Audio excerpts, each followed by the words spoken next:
My name is Kasim Davis, and I'm the director of the Early Identification Program. I want to introduce to you a phenomenal series called Alumni Diaries. We really wanted to capture the stories of our alumni, those students who have actually gone through the Early Identification Program, graduated from college, and are now working. We really wanted to see on camera the impact that the program has had on the lives of our students. We will love for you to view it. We hope that you enjoy it. And more importantly, we hope that you decide to reconnect to the program and give back, right? There's multiple ways you can give back. One of those is being your time by coming in to volunteer or by actually donating to the program.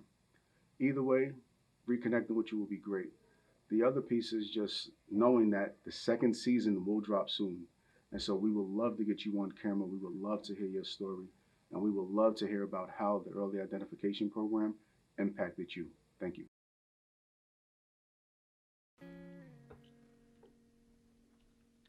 My name is Strom Liang. I was born in Thailand, and the only reason why it was Thailand, I mean, my mother is Cambodian, and at the time we were actually fleeing the genocide in Cambodia. There was a communist regime in Cambodia that wanted to sort of wipe out the educated population.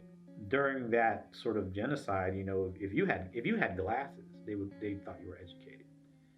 The killing fields was in an area where they would just go and just execute people that they thought did not sort of align well with that political party. One of the reasons why possibly our family survived was that my mother did not have the education. Like she had equivalent to a middle school education. So my mother fled. She fled Cambodia to get away from the genocide, seek refugee status in the U.S. I believe we arrived in the East Coast. So I think we settled down in Arlington, Virginia. I remember, being cooped up in a house with other refugee families from Cambodia. Growing up, you were Cambodian, and in terms of being from Southeast Asia, you really stuck out. Like, your skin complexion, you're a little bit darker. We spoke a little bit different, and there was not many of us. We sort of started to associate with each other, growing up because you wanted that sort of acceptance, somebody who you could that understood your background or how you grew up and stuff like that. And so this fed into this idea of this sort of street gang mentality. Probably didn't hit me that I needed to take my academics more seriously until the whole street gang association sort of it came into sort of this pivotal moment where you wake up one day and then some of your friends or people you associated with just pass away, like they're gone the next day. And that sort of that sort of realization makes you sort of refocus everything. You wake up and that person is no longer there, and you don't until it happens to you the first time. You don't know what it's like. And so after that, after one incident, I was saying to myself, what am I doing? And how would it be if that was me?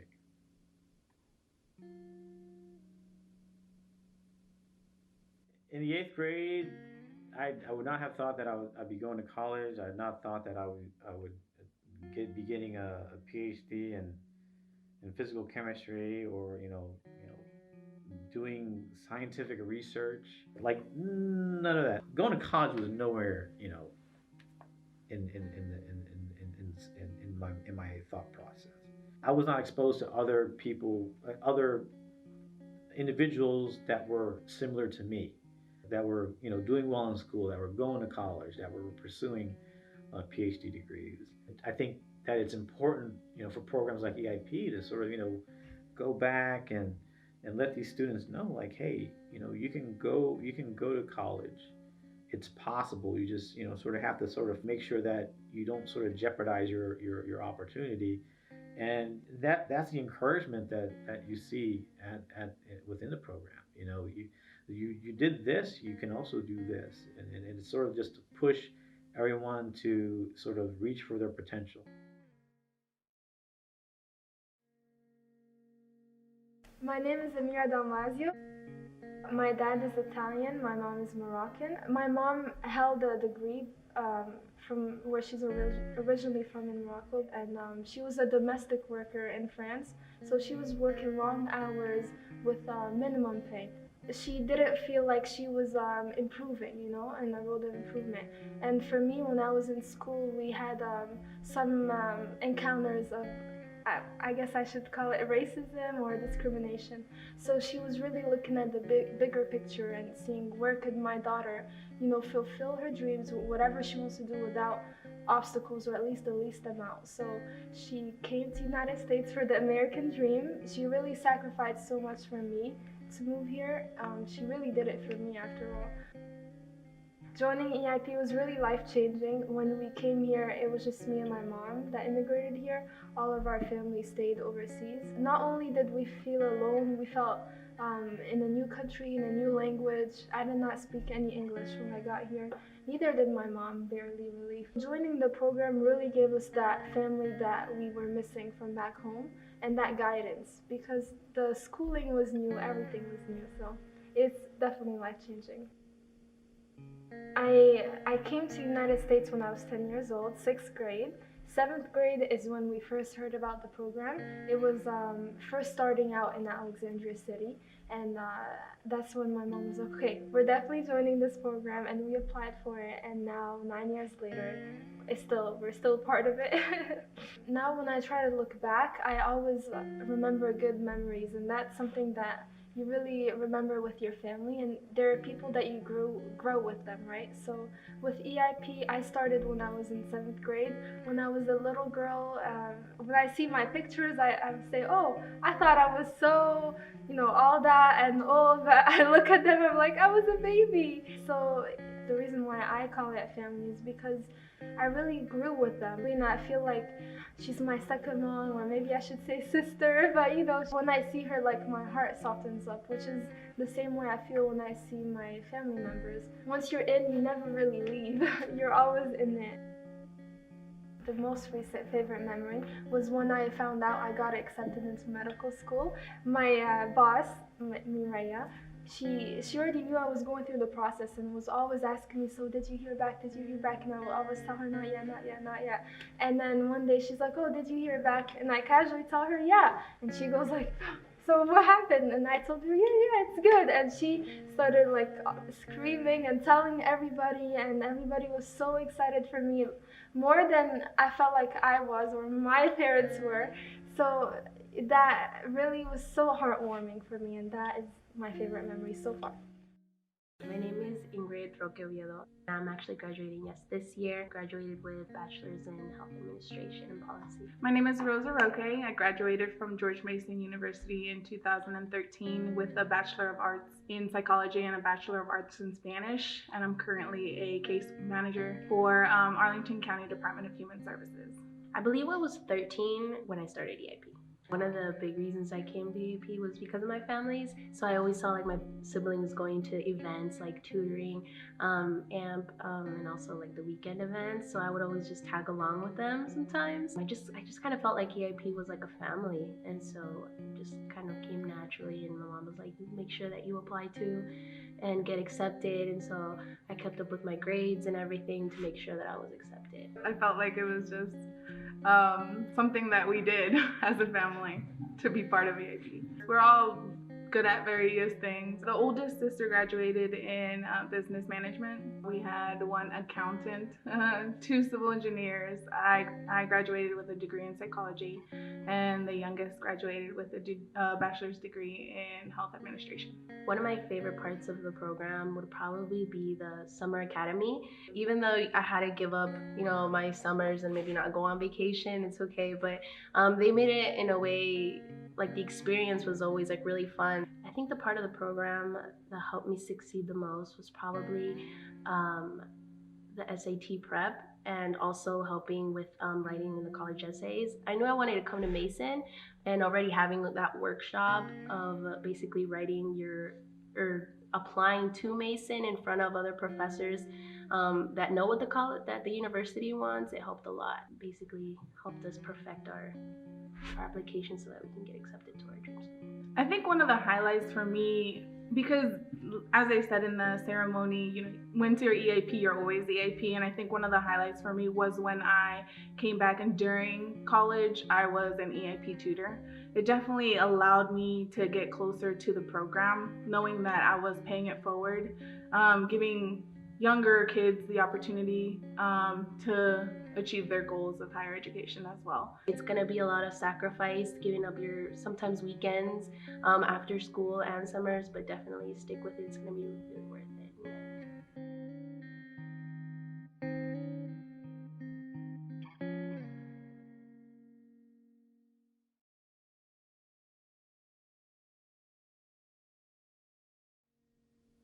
My name is Mukhtar Ujalo.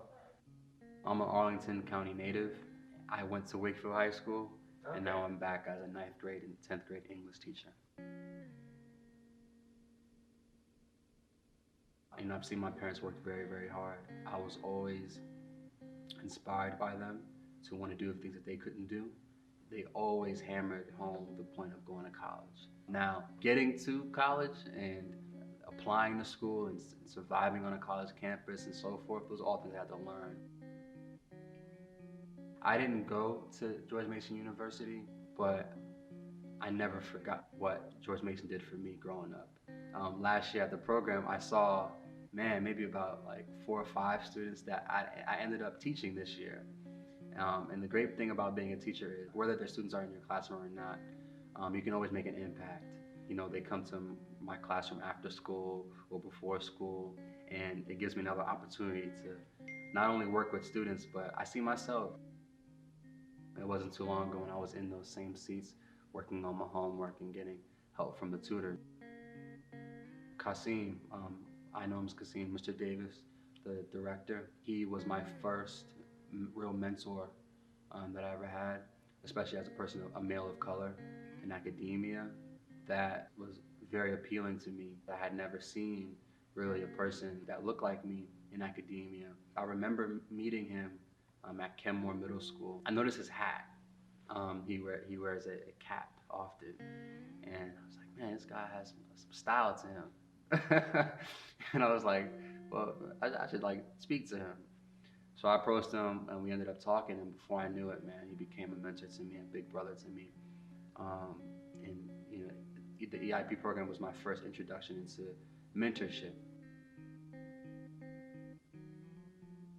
I think the first person that I really had a direct relationship with was Mr. Tim Cotman, who was also a Minority Achievement Coordinator. He was, staying on me to do my homework. Of course, I met Rena, and it was like, man, whenever I got around Rena, I'm like, I think that's when I see EIP at its purest form, right? You get a good sense of the drive, the commitment, the joy, the pride, most importantly, to be in the EIP program. So every time I would get around her, I would feel a sense of motivation. And I have a quick story. I was a football player in high school, and I wanted to play college football. At the end of my junior year, I got hurt. I fractured my spine, and I was pretty much made aware that I either had 2 options, whether it was to get surgery or to just not play football. My parents, they were totally against the surgery, so they pretty much said no more football. And that changed everything for me. But when the doctor told me about my recovery, they said that I would be in a brace, a big plastic brace that I had to strap on from here to here for 23 hours out of the day for 3 months straight. And my first thought was, well, I don't have to go to summer academy this year, because how am I going to walk around the campus with that brace on? And my parents were just like, no, you're still going. And I remember that it was my senior, I think that was the senior year, so it was my last year of summer academy. And In retrospect, man, that taught me so much about commitment. You start something, you got to finish it. And thankfully, if you're put in that position, you have people like Rena who will be accommodating to help you see that goal through. I remember at the end of that summer academy, I, along with someone else, one of my good friends, were the MCs of the ceremony, and it was a great way to kind of ride off into the sunset, if you will.